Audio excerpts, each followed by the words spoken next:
It's just a question of time. You make a date for golf and you can bet it rains. You're teeing off at 8 and you're still on the train. Suddenly you realize you missed the game. It's just a question of time.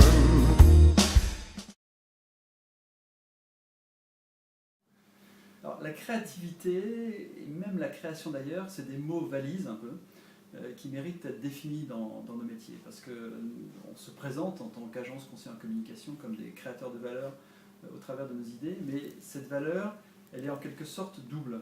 Il y a une valeur de fond, qui est le message, qui est l'idée de positionnement, qui s'incarne très souvent par une signature de marque par exemple. Et donc bref, c'est ce qui va rester après que la publicité soit passée. Parce que les gens n'achètent pas des publicités dans les linéaires, ils achètent des produits. Donc ce qui compte, c'est le message que la publicité véhicule sur le produit. Et donc il faut une créativité de fond, et c'est le rôle du planning stratégique en particulier, mais c'est le rôle de tous les gens de l'agence qui travaillent en partenariat avec l'annonceur, que de définir le message qui lui-même doit être créatif.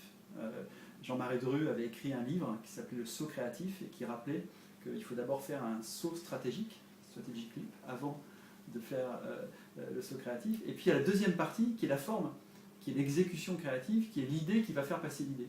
Et trop souvent, on a tendance à mélanger les deux. Alors qu'au fond, il faut d'abord avoir une idée très claire, donc une vraie idée de ce qu'on veut dire, qui doit être différenciant, qui répond à la question qu'est-ce qui manquerait au monde si vous, votre entreprise, votre produit n'existait pas.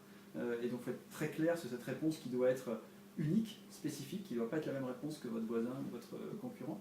Et si vous avez cette idée stratégique qui contient donc en quelque sorte une valeur ajoutée différenciante, ensuite vous briefez la création pour avoir la forme la plus étonnante et pertinente pour propager cette idée. Quand on parle de création, on parle en fait de deux choses qui sont masquées, parce que évidemment quelqu'un devant son téléviseur ou sur internet, il va voir le résultat de l'ensemble, donc il va recevoir en même temps le message dans sa forme.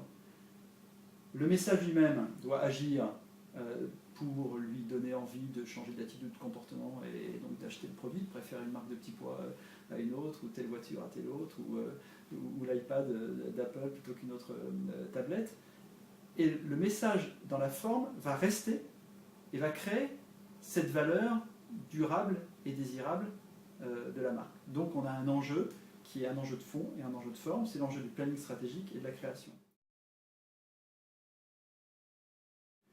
Ça se complique parce qu'il y a une troisième dimension aujourd'hui à la créativité qui doit être, comme on dit, 360 degrés, c'est-à-dire sur tous les canaux où la marque est présente, sur tous les points de contact, et qui doit être 365 jours par an, parce qu'Internet ne dort pas, il ne s'arrête pas la nuit.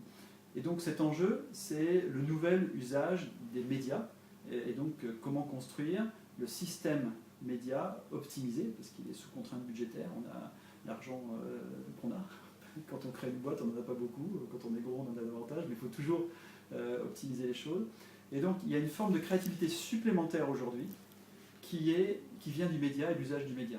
C'est ce qu'on appelle le media art, chez TBWA, qui consiste à dire, si non seulement je suis créatif dans mon message très différenciant, Think Different pour Apple, Just Do It pour Nike, Impossible is Nothing pour Adidas, ce qu'on veut pour ce qu'on veut, à chacun de mettre la marque qu'il aime et les slogans qu'il aime.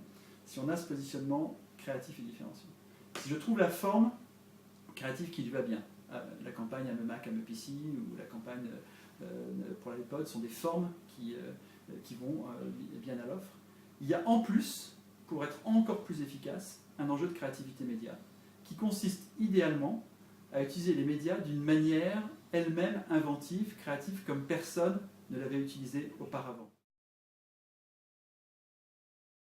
Exemple, Adidas, qui veut véhiculer le message Impossible is Nothing, et qui, au Japon, a fait cette campagne incroyable, n'avait pas beaucoup d'argent pour faire la télévision, a fait cette campagne incroyable en inventant un sport impossible, le vertical football, où on voyait des gens suspendus à une affiche en train de jouer à deux avec un ballon suspendu, un sport nouveau qui s'appelait le vertical football. Cette simple j'allais dire affiche, mais est-ce une affiche, est-ce un événement, est-ce DRP qui a eu un retentissement considérable, qui a même été plagié depuis par d'autres gens dans d'autres pays sur d'autres sports, est l'incarnation de cette triple dimension. Un message différent, Think Different, une idée de pub entre guillemets originale, un sport impossible, pour dire impossible is nothing, pardon, et troisièmement, une forme média jamais utilisée auparavant. Et parce que Internet permet de diffuser ce type d'événement mondialement, enfin c'est diffusé aussi par les relations de presse traditionnelles, hein, cette image a été également vue dans le journal Le Monde, par exemple, elle a fait le tour du monde en arrivant dans le journal Le Monde. Donc grâce à Internet, ce type d'opération très créative dans les médias, on les voit fleurir tous les jours, donne une dimension d'efficacité supplémentaire parce qu'elle donne du earned media, du média gratuit et du buzz. Donc, être créatif hier, c'était être doublement créatif. Être créatif aujourd'hui, c'est être triplement créatif. Créatif dans le message, créatif dans la forme, créatif dans l'usage du média. Personne n'a trouvé. Personne ne peut dire « moi, je sais faire ». Alors, il y a des choses très intéressantes. Pour Apple, à Los Angeles, on a créé une agence qui dit son nom, Media Art Lab, le laboratoire du Media Art, qu'on a dupliqué dans d'autres pays pour Apple, à Londres, à Tokyo et à Pékin, et qui nous sert en quelque sorte pour TBWA de laboratoire pour exprimer pleinement cette démarche qu'on essaie d'appliquer ensuite un peu partout dans les agences, y compris ici, bien évidemment chez TBWA Paris. Et donc cette agence un peu idéale qu'on a essayé de construire pour Apple, elle a quoi? Elle a bien sûr des planeurs stratégiques qui sont là pour aider à trouver les messages les plus différenciants.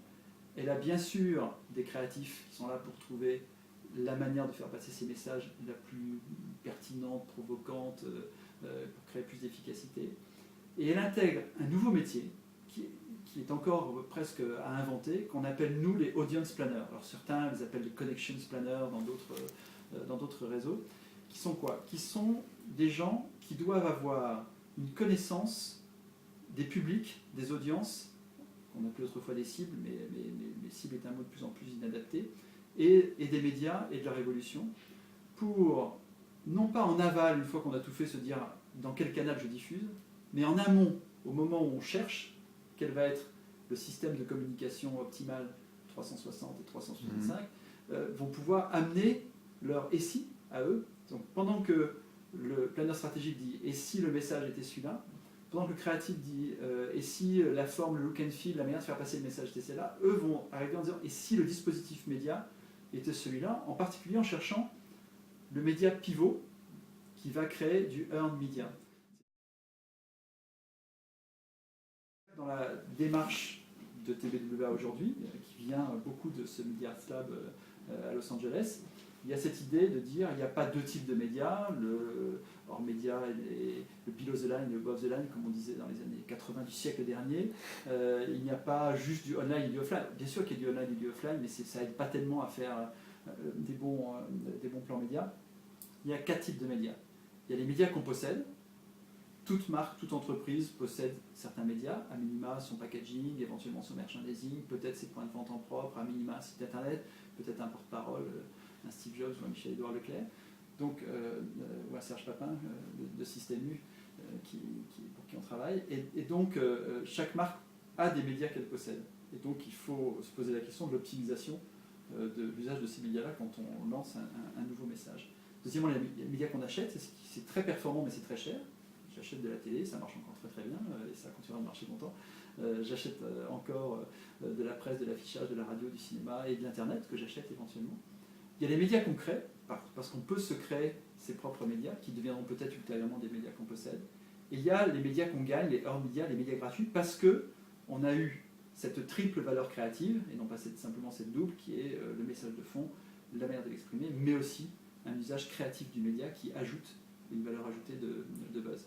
Et donc, ça veut dire qu'il y a un nouveau métier, en plus du planning stratégique, en plus des créatifs, qui sont les audience planners, qu'on doit mettre au cœur des agences. Ça veut dire que les agences ont commis une grave erreur en laissant partir les média planners des agences médias, et aujourd'hui on les rapatrie à vitesse grand V ou partiellement, mais ça ne suffit pas parce qu'on ne veut pas des gens compétents sur les grands médias, on veut des gens compétents sur tous les médias, et c'est très rare. C'est pas si simple de comprendre et comment marche Internet, et le retour sur investissement des mailings, et comment marche l'influence corporate. Et donc ces gens-là ont de l'avenir, mais ils ne sont pas si nombreux aujourd'hui à être compétents dans tous ces domaines. Donc voilà l'enjeu, c'est d'organiser aujourd'hui ce travail en amont et de mettre en même temps dans la même pièce plusieurs disciplines de façon à travailler, comme on dit, media neutral. Et Lee Clow, qui est le patron mondial de la création de TBWA, qui est l'homme qui a fait le fameux spot 1984 ne sera pas 1984, Apple a inventé Macintosh, donc il est toujours là, Lee Clow en charge d'Apple. Il dit « We are not media neutral, we are media passionate ». Nous ne sommes pas neutres en matière de médias, nous sommes passionnés par les médias, il faut amener une créativité aussi dans l'usage des médias.